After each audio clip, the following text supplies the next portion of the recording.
Hello and welcome to the Econ Buff podcast. I'm your host, Lee Stitzel. With me today is Dr. Ryan Mattson, a two-time guest now. Ryan, welcome to the Econ Buff. Yeah. Thanks, Dr. Stitzel. It's great to be here.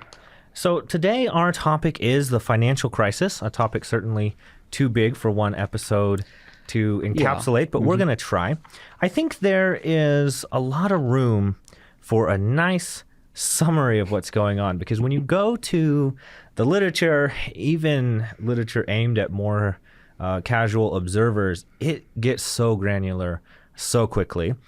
So with that in mind, I'd like to kick off with just a quick summary, which is not a fair question to ask you, but just a quick summary of the crisis. Can you start us with that, Ryan? Sure. And I'm going to kind of hijack that question just a little bit already because I want to do both the crisis and then the aftermath, because I feel that's part of I think what you're looking for here. But to summarize of what's going on with the crisis, you had these asset-backed securities or mortgage-backed securities that were these new financial vehicles that you could put a bunch of mortgages into a security that paid off, and this increased liquidity in the United States. It allowed for more liquidity service, more monetary service, actually, if you get on a higher level of what money is. You had these moral hazard issues coming up with no income, no asset loans, the fact that people were getting mortgages and loans much easier with less background, less look into what they had in case things went wrong. And all of these kinds of problems you usually hear with the granular level, with the micro level, come from this issue of moral hazard and the issue of what incentives people have in their matching up. But we need to remember that those programs that were brought up, being able to loan to low-income households so that they could get a house, those weren't started as programs to be, hey, we're going to make money off of this. Those were started as, well, we know that kids who live in houses do better in school, have better job market outcomes. So, hey, if we make it easier for low-income households to get that asset, if we make it easier for them to get a house, then we'll get these. And the economy was booming.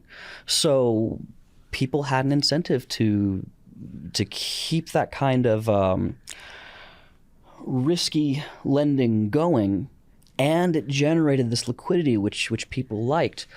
The main problem comes in with the financial crisis is that it really could have been, say, a garden variety correction in terms of the households that went bankrupt or the assets that suddenly became toxic. But it was coupled by this run on what's called the shadow banking system, which we'll probably get into in a bit here, and that exacerbated the problem. So already we've seen some of the problem, right? We're going to face some of the problems that all the literature that's come before us. How do we talk about this thing and say things like mortgage-backed securities, liquidity? How do we tackle all of those things? Of course, the target audience for a podcast like this are not people that's completely new to economics. So I want to feel free to have that discussion.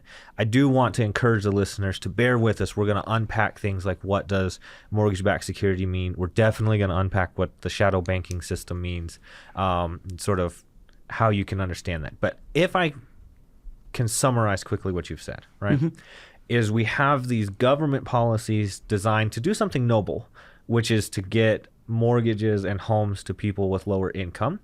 And that had this, I don't know if we should call it a side benefit, you can weigh in on that in a moment, of this increased liquidity, which is just more money isn't the way to say that, flowing through the whole system, more activity in the financial system, which is a good thing, probably. Maybe there's downsides, and we can talk about that later.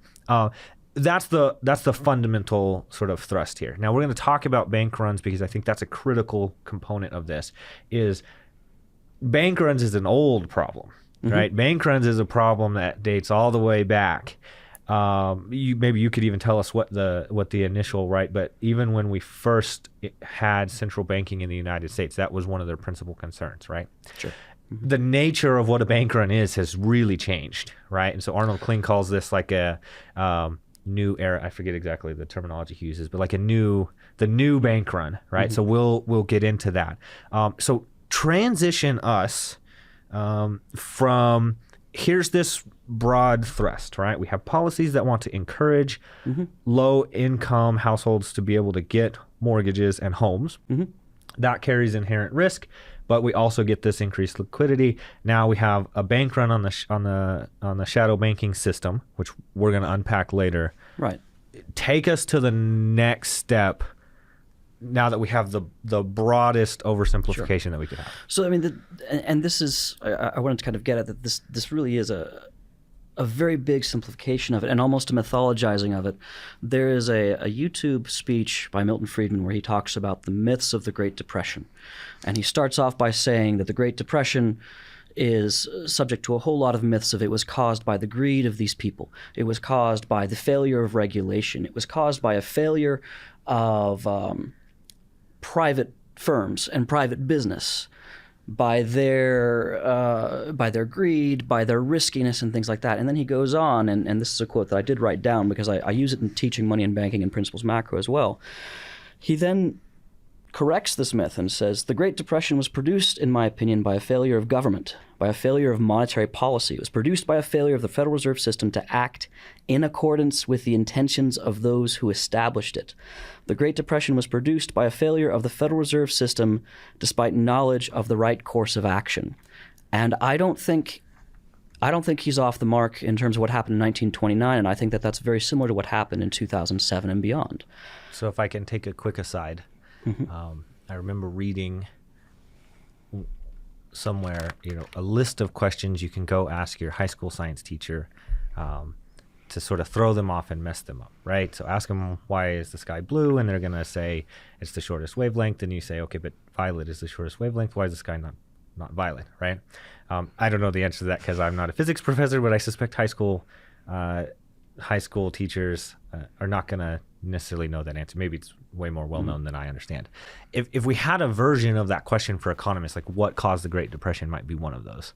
Yes. And so one of the things that I think the field should get a lot of credit for is we did not make that mistake this time around. Right. And so in as much as we, okay, you're looking at me like I'm wrong. Maybe it's just too far back. It doesn't seem like there is this kind of story and depth to what caused the Great Depression. In that, if a student asked me in class tomorrow, what caused the Great Depression, I would be loath to even try to answer that. Maybe I'll steal your Milton Friedman quote here so I at least have something in my bag. Yeah. That doesn't seem to be the case with this crisis, right? People have nitpicked it from every angle in a way that I don't think, correct me if I'm wrong, I don't think happened to the same degree with the Depression. Well, I'm going to argue the other way then. Yeah, please do. So to kind of go back to this idea of the mythology of it. So what a lot of people see as the greed of these actors and taking these risks, a lot of people say, well, there was a moral hazard problem. And this has a role for these regulations that were kind of in the past set up in 2008, some of the regulating and the deregulating that was going on. But starting in the early 20th century, we had this deposit insurance on normal banks. We had these regulations on how banks could behave so that if something goes wrong, the government steps in, insures all the deposits of people up to $250,000 or $300,000 or something like that. And there's no longer a bank run. Now, we had no system set up for that, for the shadow banking system. And that was supposed to be a plus of the shadow banking system. There was supposed to be that risk to get the higher return. We didn't want people in there regulating. But there became these other issues of, in 1997, it was long-term capital management went down, and they ended up with a certain amount of a bailout that happened. And then we started seeing this implicit guarantee showing up from the Federal Reserve and the federal government that, okay, we're not going to officially insure your deposits, but if you screw up big enough, then we're going to step in. And this is another part of that story that goes into creating the 2007-2008 crisis of these people who felt that, if we grow big enough, or if Lehman Brothers amasses too much risk and leverage, they are so large, they're so big that we cannot let them fail, and therefore they will get a bailout. And so then we've effectively, the phrase is privatize their gains and socialize their losses. Right. So there's this moral hazard fear of problem. systemic risk. Yeah. So then we have, so Lehman Brothers was acting greedily, and they were, making all of these risky moves. Well, that's what they had the incentives to do. That the credit rating agencies were going in and saying, yeah, these are okay. Everyone was looking at these and saying, this is okay, and in fact, we're increasing this liquidity. And that's similar to the riskiness that people were taking on in the 1920s. A lot more people were getting into the stock market, which now it seems like most people kind of know what they're getting into with the stock market. Hey, it goes up, it goes down. So if you don't have the risk appetite, you get it. Well, at the same time, you had this issue where bond rates are lowering and people are wanting more returns. I'm talking about the 20s. Yeah. I'm not talking about 2006, 2007, where it's saying it rings true. Yeah, these returns well. to store of value assets, the safe assets that are kind of going down and getting kind of boring. And then you think, well, the stock market's gone up X percent each year. Maybe I should be putting my stuff into that. Or maybe you're thinking of, hey, we should put our pensions into that. And then you've got these mortgage-backed securities. This is this new financial innovation that so now you're talking about 2008. Now we're talking about 2007, 2008. So back up then, because sure, I thought when you said, the bonds are low and then let's get into the stock market, I thought you were talking about the 20s. Yeah. Which seems like an element of both time periods to me, but I was going with both at the same time. There, okay. But so. And then now we have this innovation in the securitization of mortgage-backed securities. It's giving higher returns. People, on average, pay their mortgage. On average, this was working out. So if you splice up a few thousand mortgages and put it into this new asset that you sell on a new market like a stock, then you get this increase in liquidity that will generate monetary service at a higher level for big level financial firms like Lehman and Goldman Sachs, and it's rated as safe. So their incentives were lined up. I mean, they weren't behaving in a greedy way. They were behaving in the way that they were supposed to behave given the incentives. The picture that you've painted is very reasonable, right? Mortgages are safe. Let's take a bunch of them, put them into a single asset, or parts of a bunch of them and put them in a single asset. That seems like diversification. That seems safe. Let's trade these things around. This is the hot new commodity. Yeah. Nothing sounds bad or wrong about that. Now, I think some people, and maybe this is sort of a mysterious part of the thing, will argue, okay, well, there's a level of complexity that came with the mortgage-backed securities that people didn't understand, and therefore we're rating them safe. And I'd like to talk about the rating process here in a moment, but they seemed like safe assets. That didn't seem crazy, and then there turned out to be problems with that, and that's sort of what that's the spark that set everything off, probably, is that fundamental idea. But I want to return a little bit. So I made the argument, well, economists maybe don't know the story of the Depression that well. And you're saying it's really not that complex. It's this risk search. People are looking for return, not risk search, search for return on their money. They don't put it in a bond that's going to get a low percentage year. Okay, this stock market thing seems cool. Let's do that. And then what then caused the oscillation or whatever happened there in the market that then caused the problem? Is it people got into the market, didn't know what they were getting into, got spooked, and then we have a consumer confidence type problem, or what happened there? They got spooked and they stampeded out, right? I mean, you had something, you brought up our own claim about how bank runs are different. I mean, they are and they aren't. Basically, all a bank run is you've got a bunch of depositors who take all their money out for the liquid that they can get, for the cash that they can get. So now you had these people who had a lot of store of value in these asset-backed securities, mortgage-backed securities, getting afraid. And we want to pull our value out of that. And of course, then you have this market force that's driving these prices down and turning them into these kinds of toxic store of value, medium of exchange assets.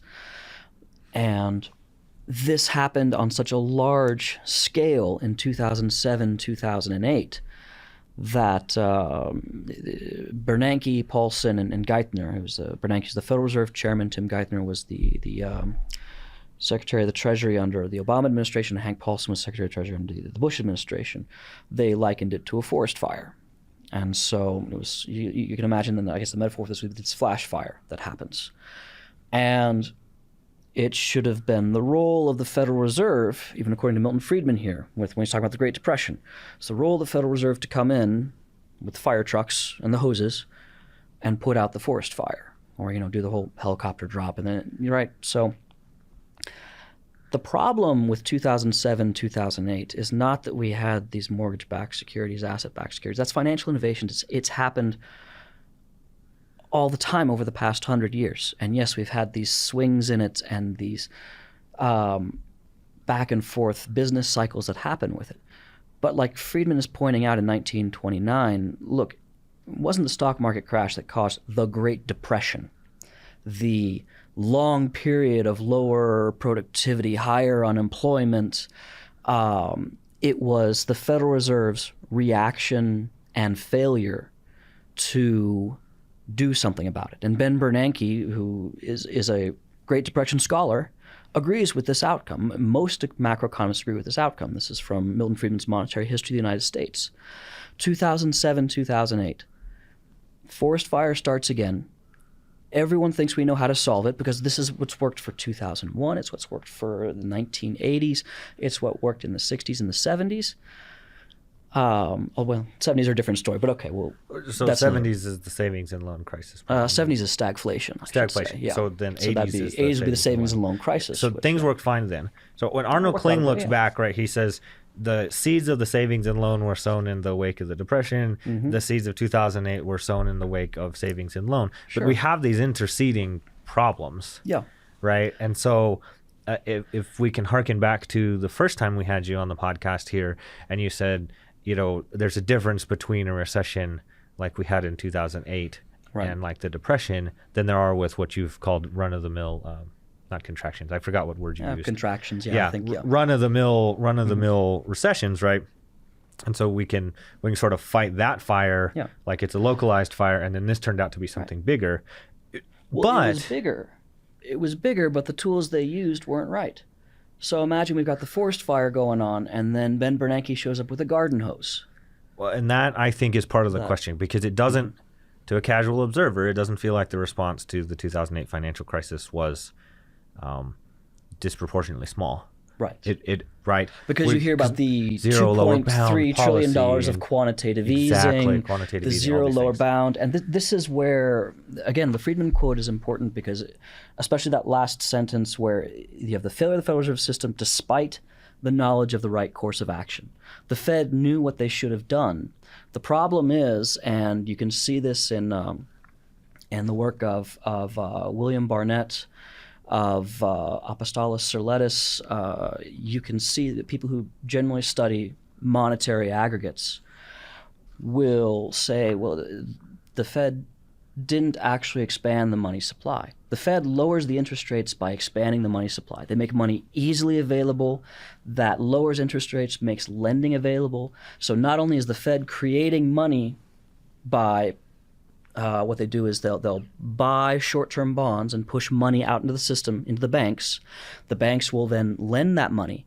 And that goes to that whole, if you deposit your $100 at a bank, they lend out $90, and that creates $90 more of monetary service. Well, in the same way, if the Fed is going to enact $2.3 trillion worth of quantitative easing, that goes through the banks. And the banks have to lend it to create that money. And that goes through not just the banking system, but then part of it goes through the shadow banking system. The problem is when the banks don't lend it out. And so, yes, we have this wonderful $2.3 trillion of quantitative easing that's supposed to go in 2008, 2009. And I've prepared because I've got some graphs because I love these graphs. So we'll try and post something up. But we'll make these available. So. The end of quantitative easing was somewhere around 2014, 2015. and excess reserves, what banks kept above and beyond their deposits, was 2.3 trillion.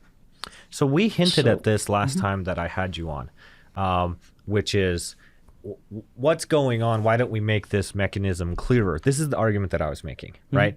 Is all of the traditional policies of the Fed work really well if banks go around lending off all of their excess reserves and that they stay at that required ratio. Then the Fed mechanism for increasing liquidity is very straightforward.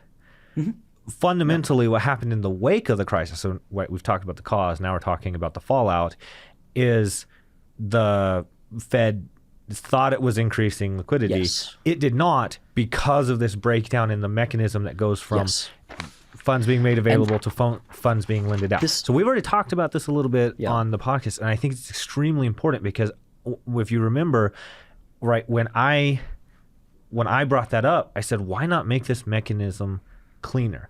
Why not go forward and deal with these zero lower bound policies differently such that you keep that mechanism nice and functioning cleanly? And of course, if I remember right, you had an answer that basically said, well, they have a different strategy in mind. Do you want to unpack that a little further here? So yeah, in terms of the zero lower bound, what the Fed was able to do was they were able to credibly say, look, we're exploding the monetary base. We're driving interest rates down to zero because the Fed funds rates, hey, now down to 0.25% for a long amount of time. The problem is while that's a signal of the Fed expanding the money supply, first of all, monetary base is not a good measure of the money supply.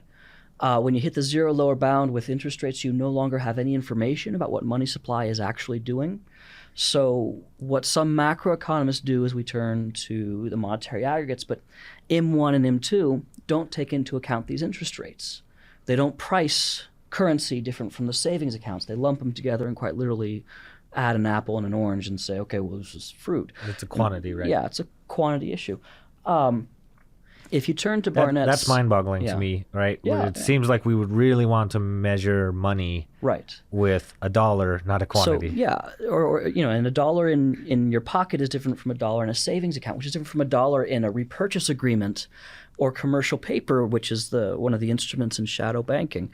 So what William Barnett did in his book, Getting It Wrong, in his research from the 1980s and the 90s to now, and this data is freely available at the Center for Financial Stability. You can look up this graph, and you'll see that what we have in terms of what's happening with the actual money supply that measures both the shadow banking system, what these unregulated firms are producing in terms of liquidity service, as well as the banking system, as well as the public money provided by the government, is, we have this money supply growing to the top of about 8.85% is what's called the Divisia Inform Minus measure.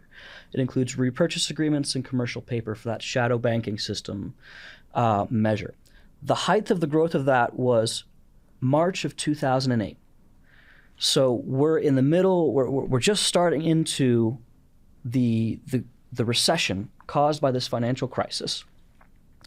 And suddenly, after March of 2008, the broadest measure of money supply contracts, and it goes negative. So we actually have the supply of money shrinking in the United States economy by the time it keeps going negative, by March of 2010, it continues this for 2 full years. It goes negative for 2 full years, and at its lowest point was 7.25 contraction in the month of March of 2010. And only after 2010 does it recover. Well, by this point, the quote-unquote recession is already over. 2008, 2009, we've had the slowdown in productivity as we are going into the worst parts of the recession, which is what you don't want to see in the graph of like a monetary policy graph. You want to see in the recession those monetary aggregates jump up because you want to see the Federal Reserve pumping money into the system. You want to see interest rates dropping down. And okay, we see interest rates dropping down to that zero, but then we get no more information of what's going on with the actual liquidity supply. And what's going on here is this shadow banking run is continuing its damage. So if you look at, commercial paper is I think a really good example of the quote unquote shadow banking system. Imagine Apple has got, I don't know, they've got some extra cash on hand that they want to, hey, they're holding on to this before they make payroll at the end of the quarter. So hey, let's create a bond. This is a corporate bond, and let's put that out in the system. Let's get some interest rate from it. Hey, we get paid back in 3 months anyway, and then we make payroll, and we've got a little extra return from it. Great. That entire system, before really the big growth of it in 2005, 2006 was about $1.5 trillion. Corporations were putting out $1.5 trillion in these commercial paper assets, these corporate bonds. And then it bumped up to about 2 trillion, 2.3 trillion just before the recession. And then it collapses. The corporate bonds. Corporate bonds. Wow. Yeah, commercial so paper. An enormous. Yeah, enormous these are number. large numbers. But then the shocking thing, the horrifying thing, is it drops within almost a year or two down from 2 trillion to 1 trillion. It just completely halves. And that has, if you go on... So help us out here. Yeah.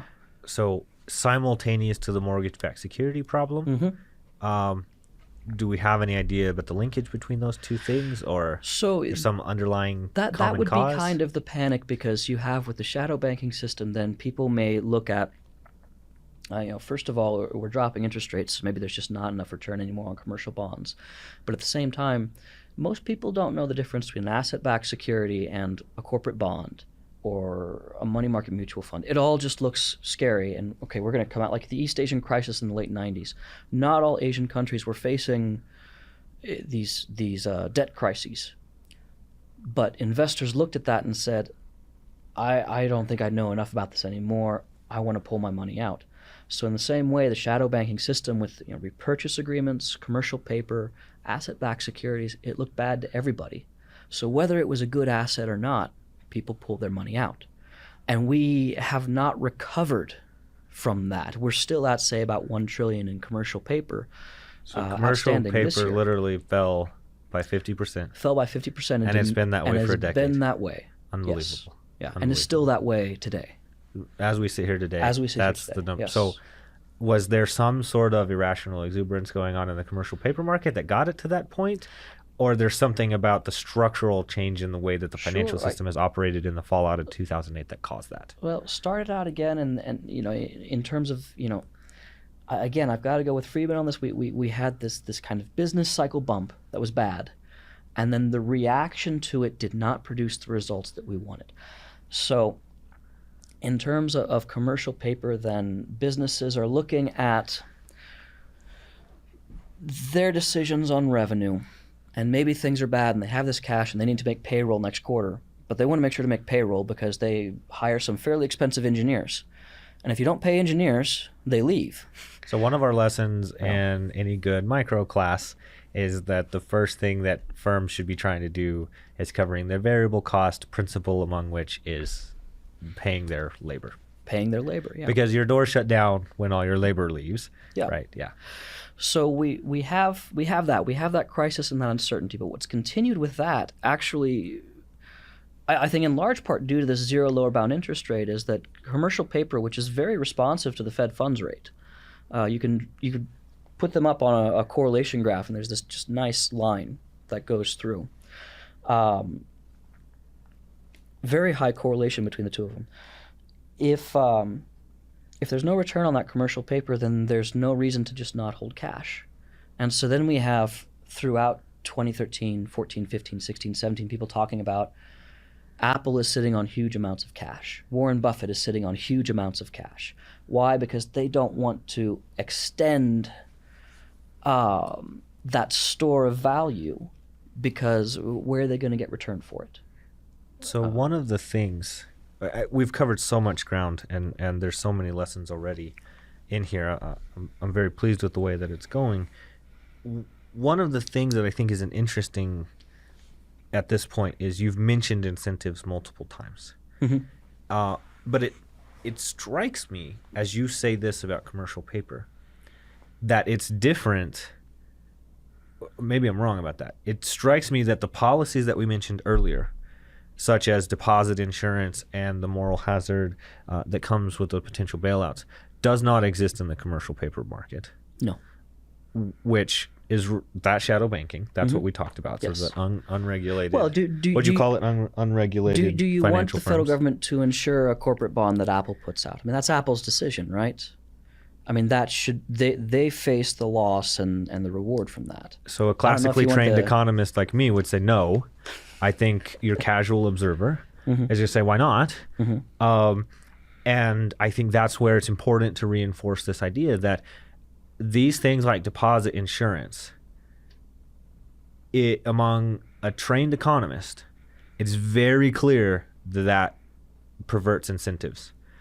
When I teach this in class, every single time I teach it, somebody comes back to me and says, there's no way that this is a big deal. There's no way that this is. And I say, well, that's actually a trade-off, right? We think it stems bank runs, and it does that very well, I think. But it also breaks some of that incentive structure that we think would make for a healthy financial system as well. I think I would take issue with the word perverts. And I think that's where maybe you and I will come at a different look. I think because pervert has this kind of weight to it of negative. I think it changes the incentives. I'll go with that. But for a banking system, so I would come at it from, I want the banking system to be as boring as possible. When I deposit $100 in my savings account, I want that low rate of return because I'm not expecting anything else. And that's where I would say, hey, deposit insurance, yes, it you want that as a customer or as a macroeconomist? I want that as a customer. I want that as a customer. Because there's a lot of people in financial systems that is not the goal. Their goal is to get rich quick. Exactly. Their goal is to get as much money as they want. That's the kind of thing that leads into these crises. If I was more risk-loving, then I would want to, well, I guess I'd go to Vegas, but no. If I was more risk-loving, I would want People draw the connection between what happens in Vegas and the stock market all the time, and there's an element of truth there. But then I'm going into a market that I know is not regulated. And that's part of, this monetary policy issue is that the people who are participating in the shadow banking system knew or should have known the rules. There is no explicit bailout. Some people started believing there was an implicit bailout, and then you had people getting into it who maybe shouldn't have been getting into it before. But that should be a spot. And the Federal Reserve and the FDIC all looked at that as well as, this is going to be where people want to gamble. This is going to be for corporations, financial firms, hedge funds. They should be on their own. And then the financial innovation that came from that produced so many returns and looked so stable that you'd have more and more people jumping into it. This grows, and at some point you got to get a correction, right? At some point that's got to come in. So there was the correction. There was the run on the shadow banking system, but there was no effective approach to stemming that run on the shadow banking system by the Federal Reserve. But where would that come from? Oh, from the Fed. Yeah. So you're essentially arguing, let's let that be Vegas. Everybody knows the rules. You play here, you get burnt, which is, again, if we can circle back around to my idea about incentives, that is a good thing. If you lose, you lose. If you win, you win. Those are good incentives. If you lose, the public loses, and if you win, you win. Those are bad incentives. So that's what I mean by sort of perverse incentives. That to me is very clear in the bailout. It's sort of less clear to non-economists how deposit insurance does that, but it's essentially the same mechanism. It's just related to when you pull your money out of a bank and how that disciplines the bank's behavior. But then you're saying the critical key here is what happens in that commercial market is still very real. It still affects the economy. If things go sideways and we go from 2 trillion to 1 trillion in that market, it has real effects on the rest of us that didn't want to play. And that's where the Fed should be stepping in. Yes. I've never heard that story. It's very clear. I shouldn't say I haven't heard that story. I haven't heard it that clearly and concisely. So there's a researcher named Arthur Kennicle, and forgive me, I can't remember if he was at the FDIC or no, he's the Federal Reserve Board, and he was working with people at the FDIC. And the problem that Kennicle and his co-authors bring up, I saw their presentation at a conference 3 or 4 years ago, was that when they went in to untangle Lehman, Lehman didn't get the bailout, right? So Lehman was left to decay as it was. But in their attempts to clean up Lehman, they went in and they found that they could not differentiate between parts of Lehman that looked like an FDIC insured bank and parts that were not. So something like the financial firm, as large as Lehman Brothers was, they had a shadow banking component that they were mixing with their traditional banking component. And that's where some of these ratings so we never think got about that. problematic, because then you'd have, let's say you have within Lehman a corporation called Stitzel and Mattson Depositing, and people are leaving money with us and we're saying, yes, it's FDIC insured and blah, blah, blah. And then within that you have Mattson and Stitzel Hedge Fund. And then, you have these two very similar names within it, and you're not sure which one is which at certain times. And then you also find that they're kind of funneling money between each other, and you can't really take out one from the other. And this became a huge problem with when some of those financial firms failed. How do we figure out who got these deposits, or who got insured deposits and who didn't have insured deposits? And that was, in one way, a way to, again, diversify, right? I mean, Lehman was looking at, the people working in Lehman were responding to incentives of people want safety, but they also want return. So we have different parts of our corporation that are doing different things. Some of them are more regulated than others. And it was the mix of that became, I think, very problematic.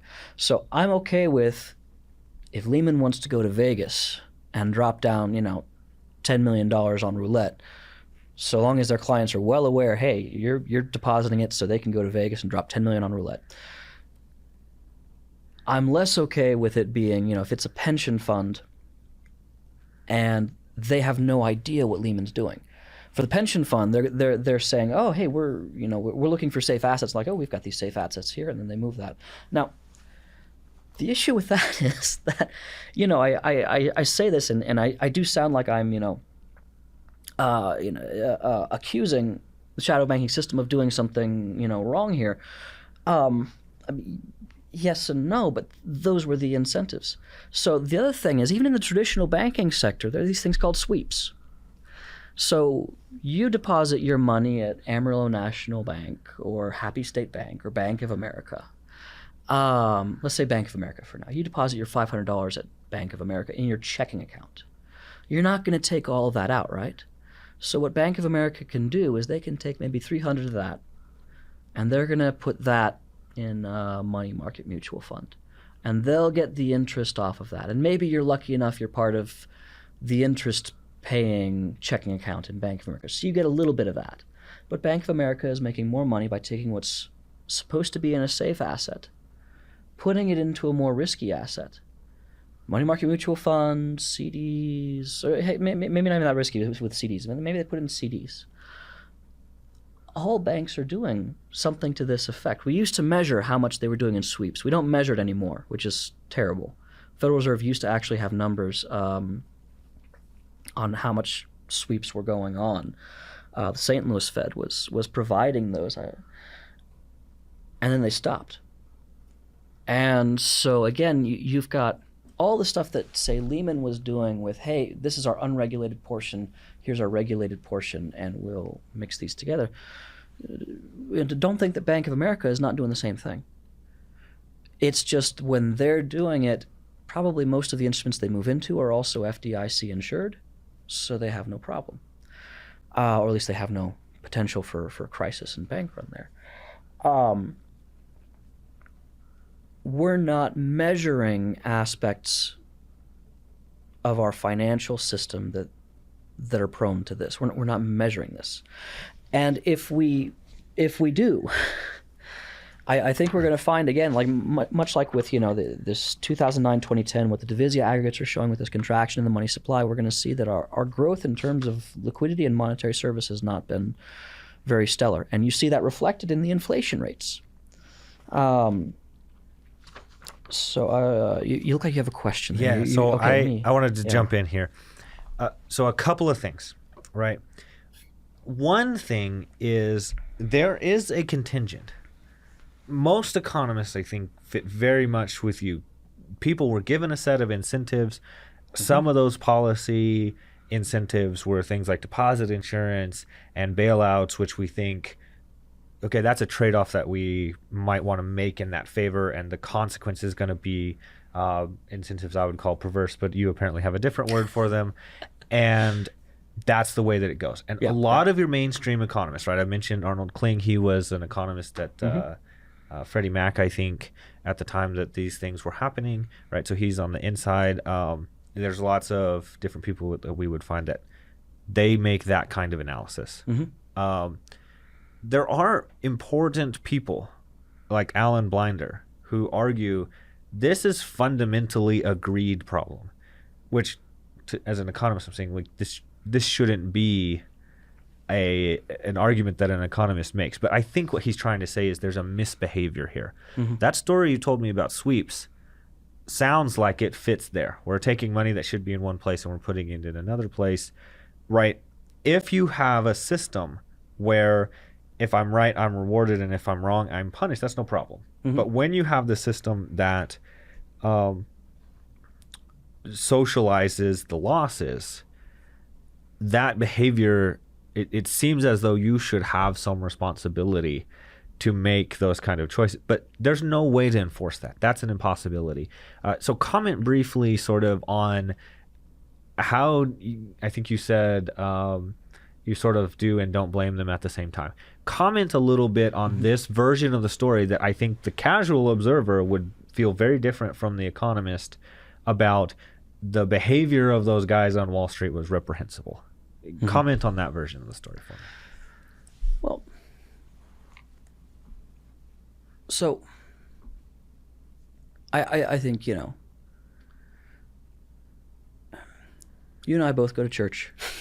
We know right and wrong. We have certain moral ideas that we stand by that's reflected in our actions and what we try and do every day. But in an economic context and defining these incentives, then my question then is, what is greed?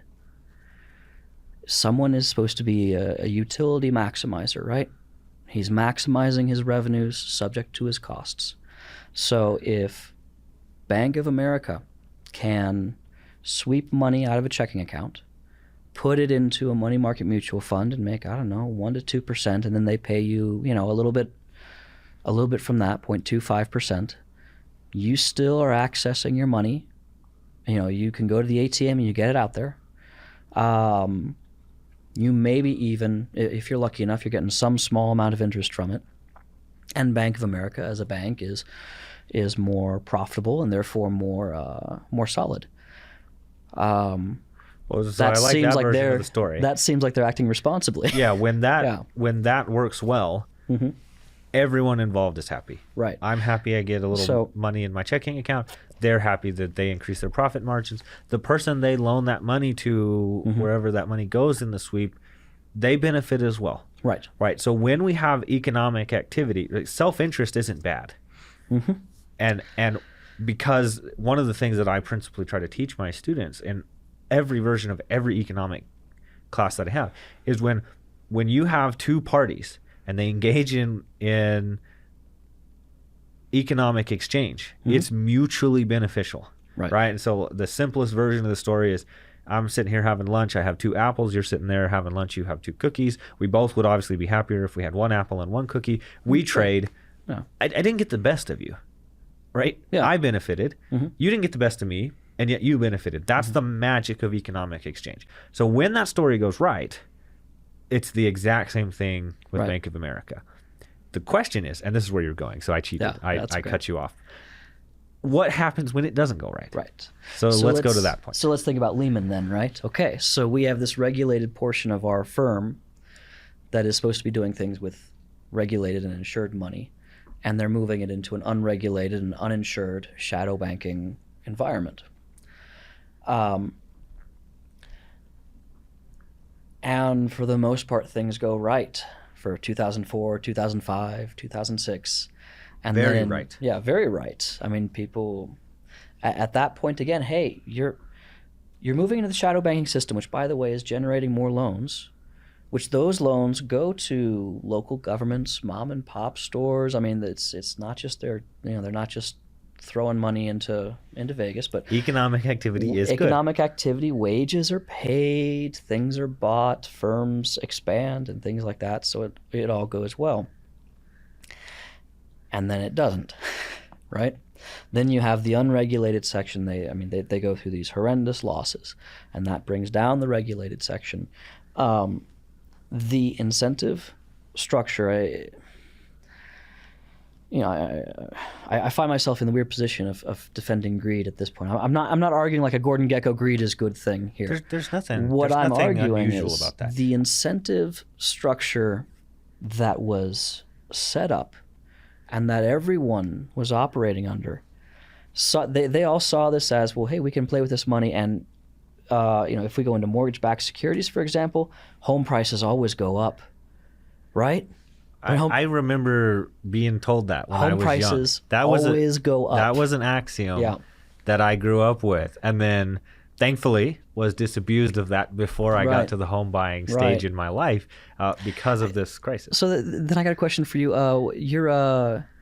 If this isn't too personal here, your retirement, you were in, do you do mutual funds or what was it, stock indexes? Yeah, so I am a little less risk averse than you, I think.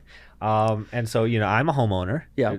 Very normal, like well within our budget, but certainly not a small part of our income goes to housing. I think that's the normal American experience. On an earlier podcast that I did with Dr. Pieski, we talk about this. So if you listen to all the podcasts, you can learn a lot of details about my life here. When I went to going for a retirement investment, and I've been this way for a while, is I'm in large cap stock.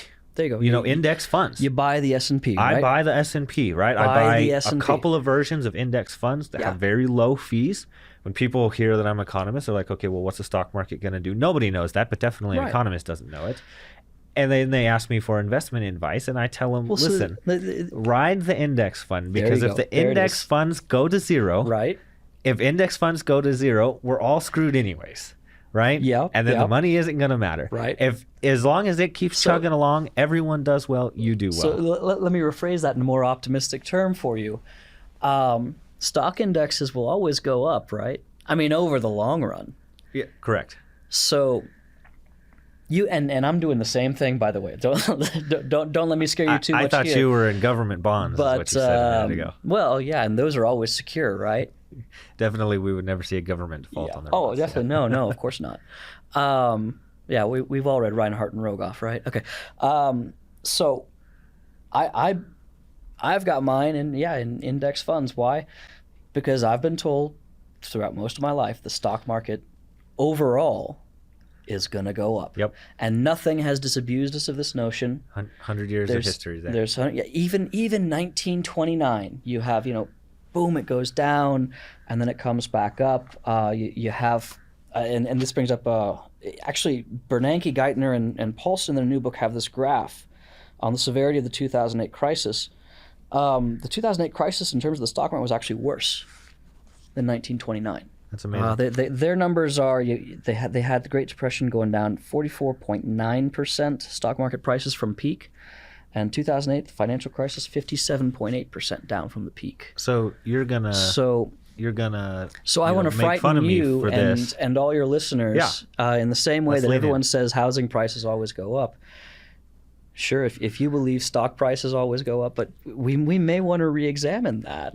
Absolutely. And so part of it, right, is I'm leaning on a certain amount of logic that says, what are you going to do with your money instead? And if you do, because you can do other things than house. Maybe you can do other things than index funds. My guess is if something as central as index funds, we ride that thing all the way down. We got different set of problems. Yes. So that's my logic. That's maybe we could carefully construct an argument that just analogizes that to the housing market perfectly. I don't think you can, if that comes to you later on, we'll make another episode or something on why Dr. Stitzel's investing strategy is wrong. Well, if yours is wrong, mine's wrong too. Yeah, okay, but that's why our investing strategies are wrong. Maybe one of the things that I did when it came time to really make serious decisions about what my retirement investing was going to look like, as I went back and looked at compound annual growth rates of the stock market. Right. Because I had I forget what his title would be, like a personal financial advisor come in and try to sell me. And he said words like, oh, we have all this downside capture and stuff like this. And I looked at the graph that he was showing me, and at the end of the day, the performance of his mix of all these financial instruments didn't do as well as the stock market. Now, the stock market fall was sharper, yes, but the recovery was sharper as well. Yes. When you go look at, I forgot which one, I want to say the Dow. When you go look at some of these big index funds, go look at what the growth rate is in 2009 in these measures of the stock market. It's like 33%. Right. You didn't get it all back. And remember, this is compound annual growth rate, so this is not. There's always this problem losing versus gaining, because if your gain comes after your loss, you're gaining off of a smaller base, right? So this is compound annual growth rates, right? You have a 50% loss, and then you have a 33% gain, right? So I think these kind of dips in the stock market, they're related to something that has been a thread weaving through this entire podcast, which is people responding to these things and pulling out. In some ways exacerbates the problem, right? That's a vicious cycle. So, okay. 2009, the recovery of the stock market's been great since 2009, right? I mean, it's been going like gangbusters. But think of it this way. Interest rates are at zero. Where are you going to get return? You're not going to get return from government bonds. You're not going to get return from your savings account. You will only get that kind of return at this point from the stock market, or you go into the shadow banking system. So going back to this idea of the incentives in Lehman, you have your financial advisor, and okay, so you didn't think he was better than the index funds, but you got to admit, other people are handling your index funds too. Yeah, of course. And they are moving your money around, and you're okay with that. I mean, you're going in, you're aware, hey, but you still have that expectation, stock market's always going to go up. So then are these guys behaving unethically by putting your money into the stock market as they're supposed to do with their job? This is, am I saying what Lehman did was, no, I really don't mean to be saying that, but the incentives that they faced back then, that was what everyone was telling them to do. So let's do the economist thing and stand in defense of greed for a minute. The person who's handling my money, Gordon Gekko, right? Okay, here we go. The person who's handling my money is doing it because he or she wants to feed their family. Right. They want to make their mortgage. They want to travel to wherever they want to travel. They're not doing that so that I can feed my family, so that I can have a nice retirement, so that I can go kick my feet up on a beach after my academic career is over. They get a fee and a certain amount of return too. And so the incentives align there. They're an agent on my behalf, and they're doing what I want them to do. Now maybe they do it poorly, but then they pay the correct consequence. So my incentive is well aligned with theirs. Now turn to the Bank of America, Lehman Brothers situation that we just described. Right? So I'm going to come back and I'm going to defend my position. Those are perverse incentives. Yeah. Okay. So that's where I'm coming at it. Yeah.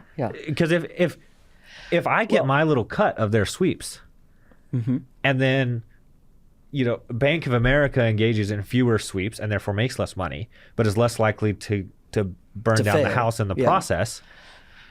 You're more risk averse than me. You go with Bank of America. I'm less risk averse. I go with Lehman Brothers. As long as Lehman Brothers and I pay the appropriate consequence, that is fine.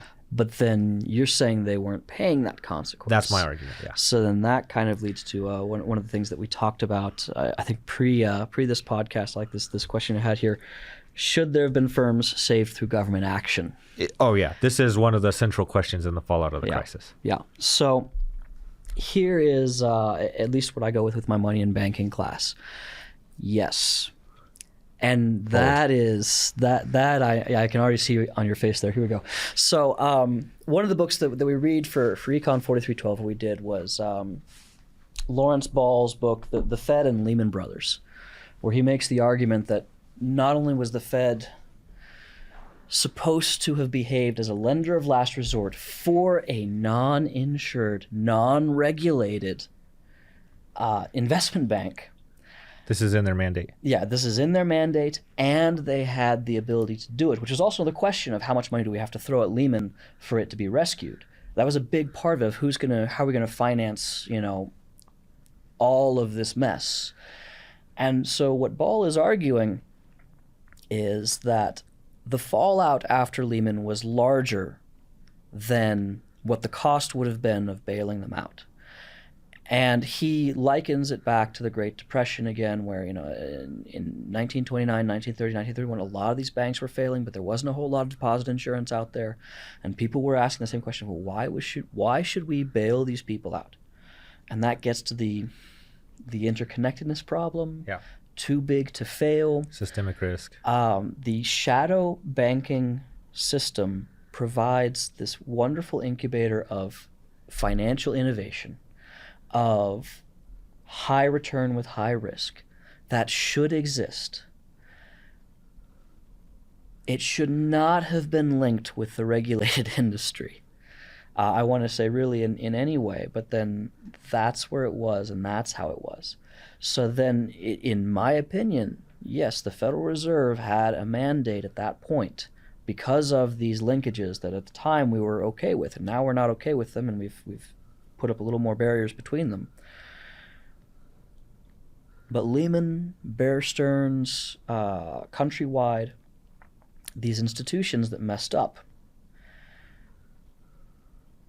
should have gotten a bailout, with the Fed, as Friedman even was saying, acting in accordance with the principles of what it was founded for.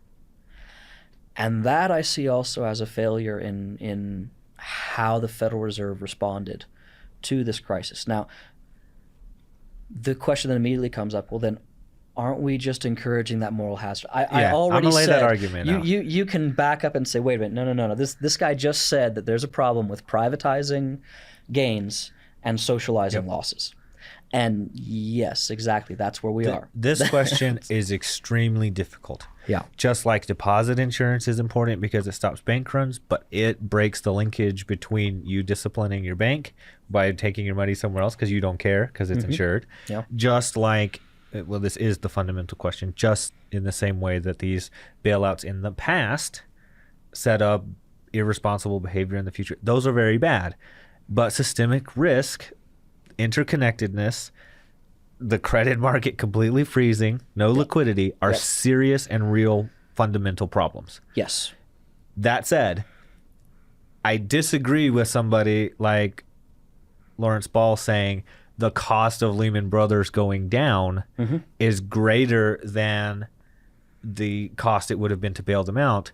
Because that is probably, let's assume it's true. I haven't seen that individual's work. Does that then take into account the fact that the next time we go into a crisis, the fallout is going to be even bigger because we've established this pattern of bailouts? I really doubt it. And that's where I almost, as this would probably be controversial, I almost like the way they went about it in terms of you'd like the mandate to save people to be applied very thoroughly. I would like there to be holes such that there's doubt in the back of your mind the next time you're Lehman Brothers going, okay, are we Goldman Sachs this time or are we Lehman Brothers this time? And maybe we're the company that falls through the hole. Yeah, the economy doesn't. Got away with it, yeah. Right. Yeah. There are companies that got bailed out in the wake of this. Yes. And we would think, okay, well, if we let them all go down, they're going to take all of us with us. Right. That is a legitimate concern. That's systemic risk. So that becomes a marginal question. How many of them do we save, or do we need to save? I say we have a coin flipping process. Coin flipping process. Yeah. You just at the time that you want to be bailed out, and of course I'm saying that a little bit tongue in cheek. But I think some uncertainty there would be good, right? Because now all the economists would say, okay, like rational expectations, and they're going to go through and they're going to behave that way. It at least takes the edge off it. Yeah. Right. And of course, there's no probably good way to implement that because as soon as you install these kind of rules, they get gamed. That's one of our fundamental lessons of economics. If you've learned one thing from this podcast, let it be that the incentives matter. Yeah. This is a hard problem. This is one of those things that I've wrestled with a long time. I don't see an answer to it. right? Now, I'm no Bernanke, I'm no Ryan Mattson, so correct me. I don't see a beautiful answer to this problem, right?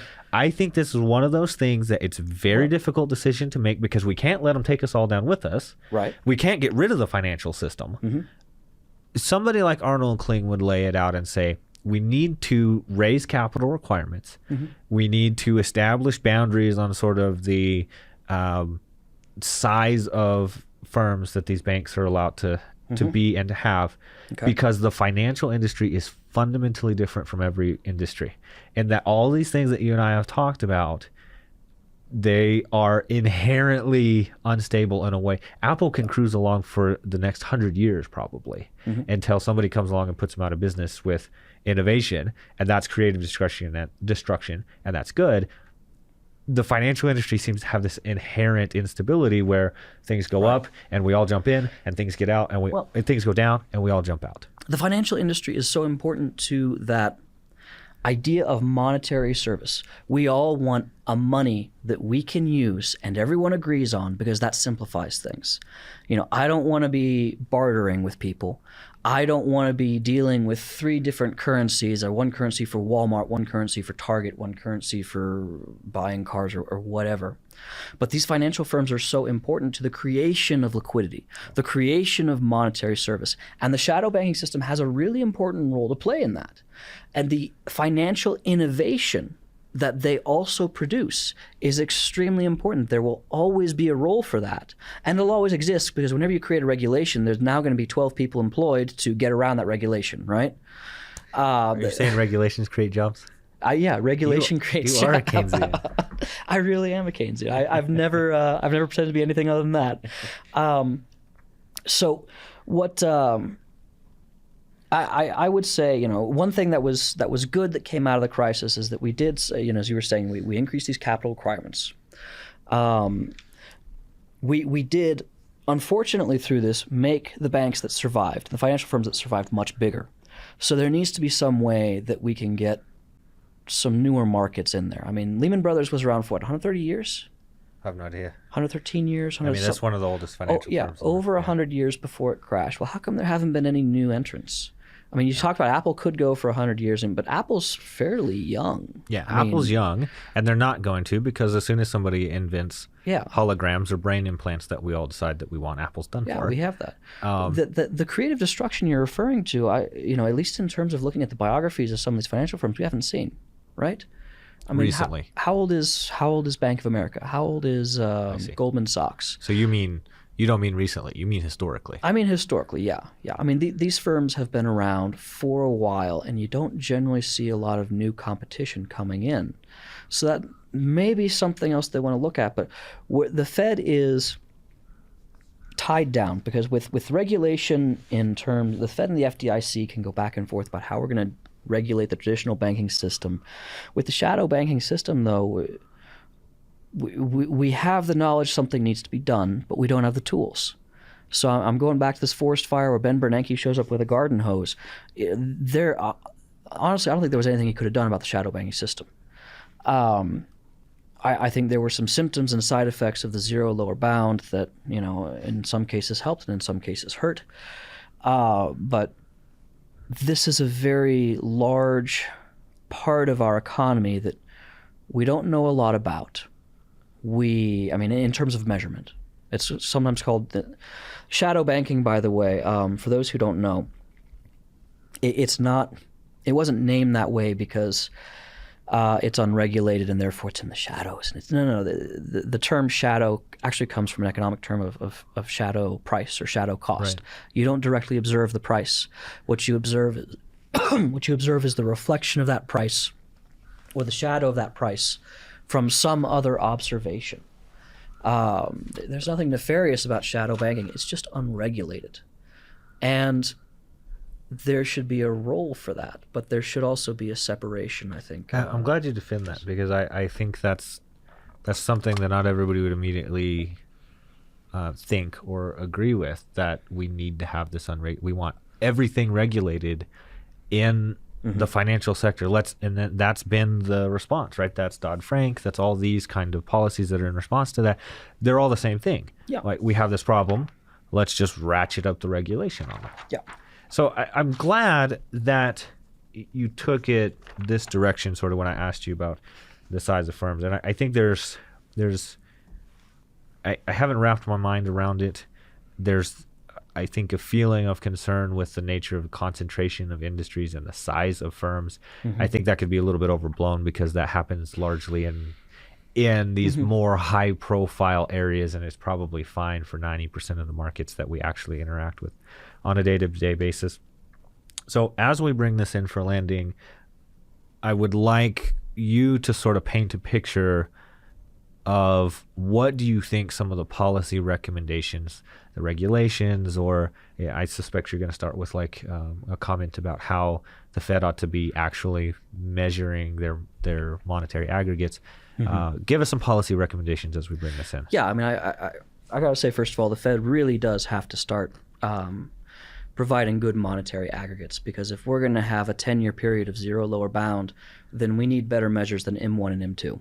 And we certainly need better measures than monetary base, which just exploded. And then you have guys like Art Laffer in 2009 saying we're going to see inflation skyrocket. Of course, it didn't happen because the monetary base has no concept of the shadow banking system, which is collapsing. So you have a lot of currency, but if you take a blunt approach to it, explode the monetary base, get inflation is a real straightforward. Sure, you'd think it would be, but you're right? missing some nuance there. Yeah, I mean, you miss some nuance there. You miss pricing a lot of these different assets by their interest rates, and multiple interest rates, not just a Fed funds rate, not just a deposit rate, but anyway. So that's the first thing I would do, in terms of getting them measuring money right. And the second thing is, having more of a measure of the shadow banking system. Everything that I've said is, I'm relying on commercial paper and repurchase agreements, and those are the few things we measure about it. We don't know because it's not a regulated industry, so no one's writing into the Fed and saying this is how large we are. And okay, well, that's part of not being regulated. But going back and starting to again ask banks about, okay, how much sweeps are you guys enacting? And even just going to these firms and saying, okay, can you give us some idea of what you're doing? That way, and provide it, make it available. I realize there's a lot of, hey, private data issues and we don't want our competition knowing about this, but average interest rates, total quantities, that's not identifying information. Having that available then to the public would allow people to make better decisions. And this is... Well, one of the things that we glossed over a little bit, we said we were busy saying economic activity is good and these trades are good, and as long as the incentives are aligned, it's good. That all rests on some level of transparency of the information. Right. Yeah. I think this gets at that. If you have transparent information, people can look at it, make their own decisions. I can say, ooh, Lehman Brothers, I'm not sure I like how this looks.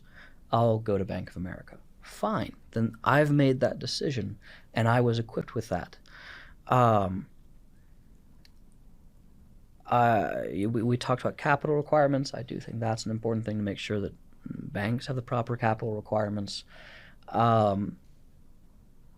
In lieu of going to a financial firm and saying you're unregulated but you need to have, or you're uninsured but you need to have this amount of capital requirement, at least go through and say, here's the suggestion. You hold such and such assets. You probably should have this capital requirement. And then again, hey, let people make their decision on whether they trust Goldman Sachs or Lehman to do that. We want that innovation from the financial market, and this is the price that we pay for that. But we do need to find some containment so that when there is a correction, and 2007, 2008, it's a correction. The problem came in 2009, 2010, 2011 when the fire kept burning. And just like with the Great Depression, it wasn't necessarily the stock market crashed. It was the Federal Reserve contracting the money supply when they knew better. Okay, now they know better, but the measurements they're looking at are wrong, and some of these things they don't even have the tools for. Shadow banking, it's unregulated, there's going to be a correction. What we can do is at least contain the damage and then let the market come back, let the forest regrow, that kind of thing. My guest today has been Ryan Mattson. Ryan, thank you for joining us on the Econ Buff. Thanks very much.